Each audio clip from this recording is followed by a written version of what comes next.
A man walks into a hotel, looking calm but with a heavy plan in mind. He strolls up to the front desk and asks about a room booked under the name John Walker. The receptionist checks the system, confirms the reservation, and calls for a valet to guide him upstairs. No one suspects a thing. They don't know the man standing in front of them is actually Nick, not John. Inside the room, Nick settles in like any regular guest. He eats quietly, not showing a hint of what he's about to do. Then, suddenly, he starts wiping down every surface, scrubbing everything he touched to erase his prints. Once he's sure it's clean, he writes something on a piece of paper and leaves it on the table. Without hesitation, Nick opens the window and climbs out onto the narrow ledge. Dozens of floors above the ground, he stands completely still, facing the city below. Well, today, we're recapping the 2012 action thriller film, Man on a Ledge. Smash that like button and get ready to enjoy the story. Then, the story rewinds, jumping back to a month earlier. Nick is in prison, serving a 25-year sentence for stealing the Monarch Diamond, a jewel worth millions. Behind the thick glass of the prison visiting room, his old cop buddy Mike shows up with bad news. Nick's father has passed away. The news hits Nick hard. He looks shattered. His anger flares up and he blames his younger brother Joey, saying it's his fault. Their dad died too soon. The next morning, prison guards escort Nick out to attend the funeral. The ceremony is quiet and heavy. Mike and his fiancée give their condolences to both brothers. Joey's girlfriend, Angie, gives them space, stepping away to let the brothers talk alone. But things turn ugly fast. The second they're alone, Nick and Joey begin shouting, and within moments, they're fighting. The officers quickly rush in to break it up. In the chaos, Nick makes his move. He swipes a gun from one of the guards and aims it straight at Joey, demanding that he unlock his cuffs. Joey, stunned and scared, does as he's told. Nick then slices the tires of the police car nearby, making sure no one can chase him, and jumps into another vehicle. As he speeds away, the stunned officers radio headquarters. Nick Cassidy has just escaped. Nick speeds toward a railroad crossing, the tires screeching as he pushes the car harder. Just as a train barrels down the tracks, he crashes the car straight into it, using the chaos to vanish. By the time anyone can react, he's gone.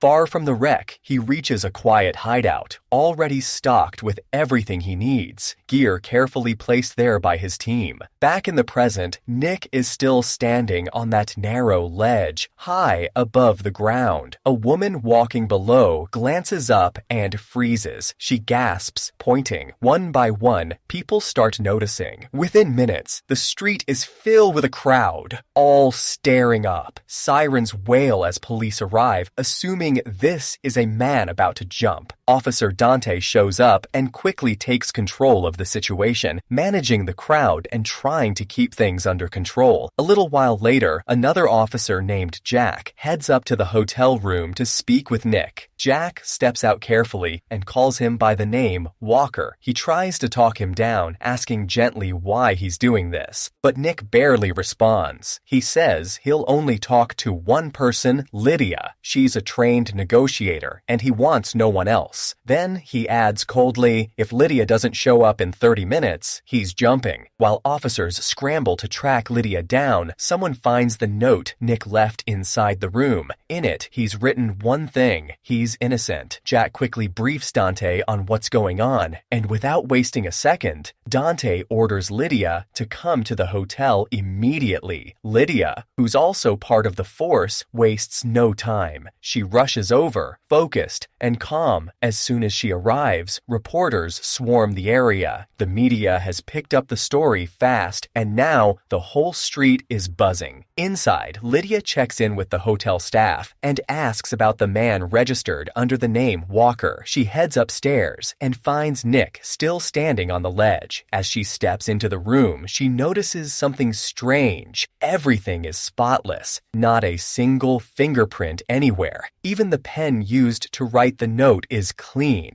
Trying to draw him in, Lydia offers Nick a cigarette, hoping to get his fingerprints on it. But he refuses. Instead, he looks at her and says he asked for her because she's the only one he can trust. What she doesn't know is that Nick's wearing a tiny mic on his collar. Through it, he's secretly talking to Joey and Angie. They're working on something big, and he's guiding them from the ledge, right under everyone's nose. Elsewhere, Mike is on the move, searching for Nick, completely unaware that his old friend is the center of a city-wide spectacle. Joey and Angie, meanwhile, slip into a building just across the street. It's clear they're part of Nick's plan, but no one around them suspects a thing. By now, every major TV channel is airing the story live. They dig up Lydia's past, too, reminding viewers of the tragic case where she couldn't save a young officer from jumping to his death. And now, she's back on another ledge, facing another possible loss. Cut to a high-rise office where David, a powerful businessman and the owner of the Roosevelt Hotel, hears about the scene unfolding at his property. But instead of concern, he barely reacts. David brushes it off like it's nothing.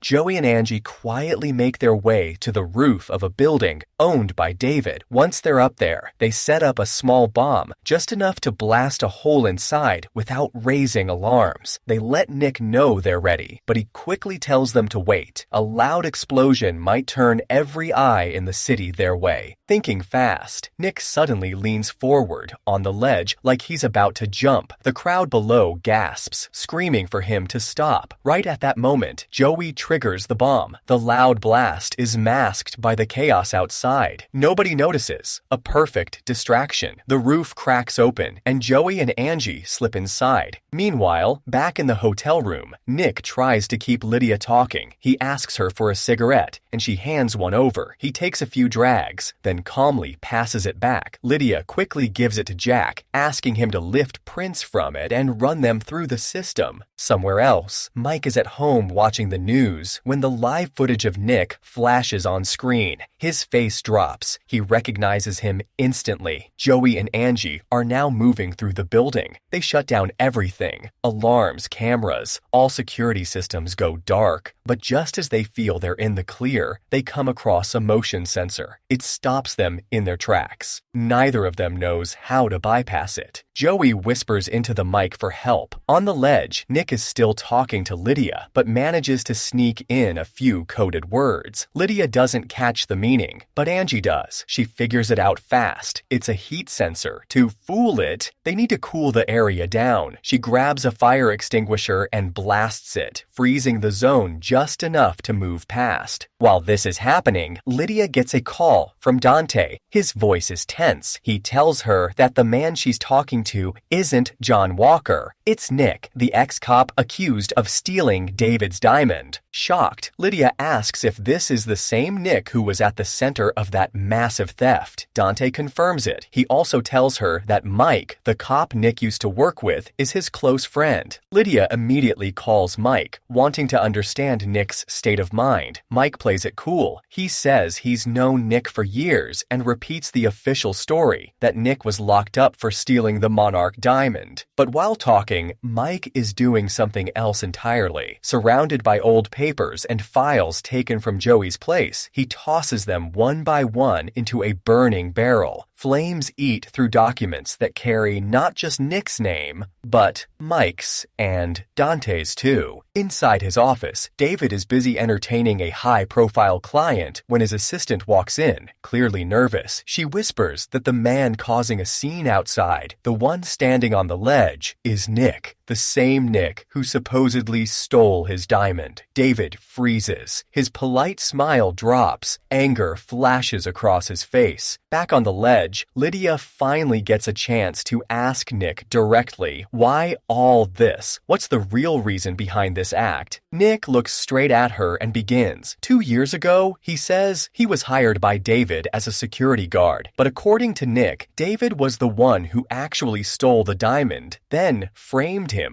to cover his tracks. Nick says David was drowning in debt, and instead of selling the gem, he pulled off a fake theft and pinned it on him. And now, Nick says, this is his only shot to clear his name. He wants the whole city to know the truth. While he talks, Nick spots a group of officers crossing the street. They're heading straight toward the vault across from the hotel, the same vault Joey and Angie are breaking into. Nick immediately alerts them through the mic. Joey replies, they're still not done and need a little more time. They haven't found a good hiding spot yet. Thinking quickly, Nick digs into his pocket, pulls out a stack of cash, and flings it over the edge. The bills flutter down like confetti. The crowd goes wild. People rush in from every direction, swarming around the officers and blocking their path. It works. The police can't push through. Joey and Angie use the delay to finish up their search and slip into an air vent just in time. Back inside his office, David is fuming. He glares at the TV screen, watching Nick steal the spotlight. It's clear he's not just annoyed, he's panicking. This stunt happening on the very day of his big press event. Even though Dante tells David there's no real danger, David isn't having it. He leans in and threatens Dante, demanding the situation be handled fast. Dante, now under pressure, storms up to Lydia and warns her if Nick doesn't step back, a tactical team is going in. Lydia doesn't argue. She walks straight back to Nick and pleads with him to surrender. She even lays out the full case against him. He stares at Lydia and says he called her because she's not like the others. She's honest, but if she wants to help, he warns they'll need backup. More cops are involved than she thinks. Lydia listens carefully. Then, in a low voice, she agrees to help, but only if he's telling the truth. And if he's lying, she says she'll push him off the ledge herself. After that, Lydia steps away and calls Dante, letting him know that Nick's not backing down. Dante immediately orders the tactical team to get into position. Meanwhile, inside the building, Joey and Angie are still crawling through the vent. They finally reach David's locker room. Angie tries to crack open the vault, but it's secured tight with a complicated lock. Joey radios Nick for help. Still standing on the ledge, Nick quietly walks Lydia through a story while secretly giving Angie step-by-step instructions through the mic. Angie follows along and, after a few tense moments, manages to bypass the lock. Joey slips inside the vault. Back in the hotel room, Dante orders Lydia to leave, but instead of arguing, Lydia calmly steps out the window and joins Nick on the ledge. While out there, she overhears enough to piece things together. Nick isn't just talking to himself. He's been guiding Joey all along. Right then, Joey radios in. The diamond's not here. The vault is empty. Nick's face hardens. Time for plan B. He turns to Lydia and lays it all out. His last move to prove he's not guilty. Inside the building, Joey activates the alarm system. Sirens scream through the halls. Security and David come running. David races straight to a hidden vault, a different one, where he's really been keeping the Monarch diamond. He opens it, panicked, and breathes a sigh of relief. The diamond is still there. He grabs it and walks off, thinking he's outsmarted everyone. At the same time, Lydia hurries back into the hotel room and calls the Internal Affairs Department. She demands they open an investigation into the diamond case. Moments later, Mike shows up. He pushes past the chaos and walks right up to the window, begging Nick to step back inside. Nick refuses to listen to Mike, his anger boiling over. He believes Mike betrayed him, that he was the cop who helped David frame him for the diamond theft. Just then, a tactical squad rappels down the side of the building under Dante's orders. They try to seize Nick by force, but Nick acts fast. In a daring move, he slips away and escapes to the opposite room of the hotel. Meanwhile, back in David's office, things things take a sharp turn, he returns smugly, the Monarch diamond tucked safely in his pocket, only to find Joey and Angie waiting for him, guns drawn. David is stunned. Without hesitation, Joey demands the diamond. When David refuses, they threaten to shoot. Reluctantly, David surrenders the gem. Joey then cuffs him to his own desk, leaving the billionaire helpless and humiliated. To keep the diamond safe, Joey hands the bag to the valet, who had earlier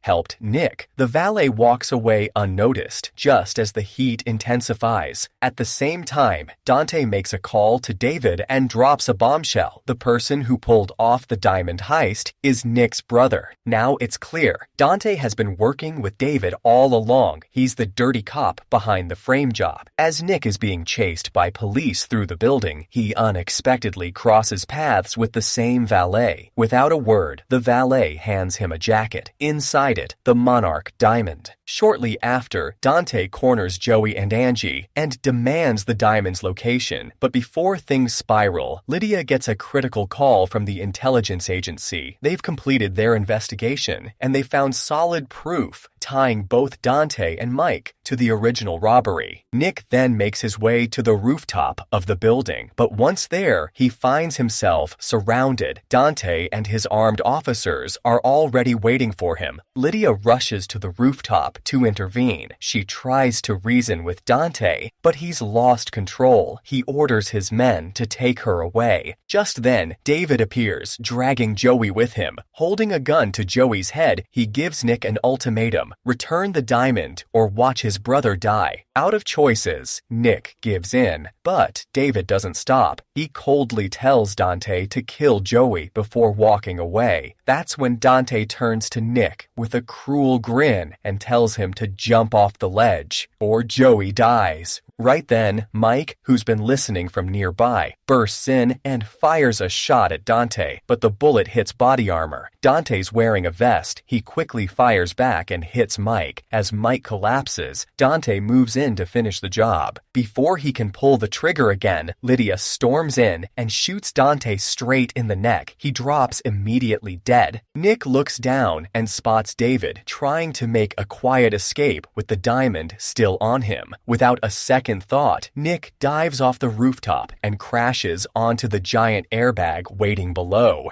He scrambles to his feet and chases down David. They get into a messy fight, but Nick wrestles the diamond from his jacket. In front of all the cameras and police, he holds it up, the real Monarch diamond. And just like that, everyone sees the truth. David gets arrested right there, charged with insurance fraud and stealing the diamond. Later, Lydia shows up at the jail and walks Nick out. Finally, a free man. They head to a nearby bar, and inside, sitting calm and quiet, is the old hotel valet, Nick's dad. Turns out he never died at all. He faked it to help pull off the whole plan and clear Nick's name. As everyone relaxes, Joey drops to one knee and pops the question to Angie with a sparkling diamond ring, one that just might have come from David's vault. She laughs and says yes, and they all raise a glass together. Well, that's the end of this recap. If you enjoyed this movie, consider subscribing for more interesting stories. See you in the next video. Bye-bye.